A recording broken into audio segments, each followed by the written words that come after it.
شروع اللہ کے نام سے جو بڑا مہربان اور نہایت رحم کرنے والا ہے۔ پیارے لوگوں، آج میں آپ کو ایک بادشاہ اور اس کے انصاف کا اور ایک بوڑھی عورت کا ایک بہت ہی سبق آموز کہانی سنانے والا ہوں۔ تو ہوتا کچھ یوں ہے، سلطان ملک شاہ جو سلطان الپرسلان کا بیٹا تھا، ایک مرتبہ اصفہان کے ایک جنگل میں شکار کھیل رہا تھا۔ کسی گاؤں میں قیام ہوا، وہاں پر ایک غریب بیوہ کی ایک گائے تھی جس کے دودھ سے 3 بچوں کی پرورش ہوتی تھی۔ بادشاہ کے آدمیوں نے اس گائے کو ذبح کر کے خوب کباب بنائے۔ غریب بڑھیا کو خبر ہوئی تو وہ بدحواس ہو گئی۔ بادشاہ کے آدمیوں کا مقابلہ کوئی فریاد سننے کو تیار نہ تھا۔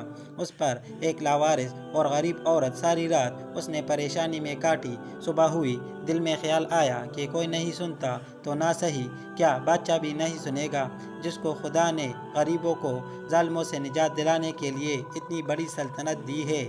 بادشاہ تک پہنچنے کی کوشش کی مگر ناکام رہی۔ معلوم پڑا کہ بادشاہ فلاں راستے سے شکار کو نکلے گا۔ چنانچہ اصفہان کے شہر کے مشہور نہر کے پل پر جا کر کھڑی ہو گئی۔ جب سلطان پل پر آیا تو بڑھیا نے ہمت اور جرأت سے کام لے لیا اور کہا، اے غریبوں کے مسیحا اور الپرسلان کے بیٹے، میرا انصاف اس نہر کے پل پر کرے گا یا پولیس رات پر جو جگہ پسند ہو انتخاب کر لے۔ بادشاہ کے ہمراہی یہ بے باکی دیکھ کر حیرت زدہ ہو گئے۔ بادشاہ گھوڑے سے اترا اور ایسا معلوم ہوتا تھا کہ اس عجیب و غریب اور حیرت انگیز سوال پر بادشاہ پر خاص اثر ہوا۔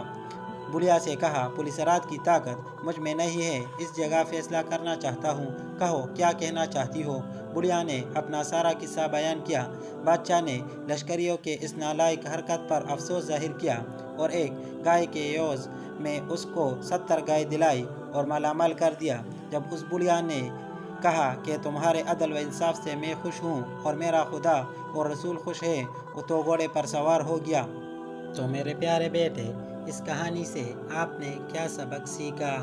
پیارے ابو جان، اس کہانی سے ہمیں یہ سبق سیکھنے کو ملتا ہے کہ جو حکمران انصاف قائم نہیں کر سکتے، اس کا دور حکومت جلد ہی ختم ہو جاتا ہے۔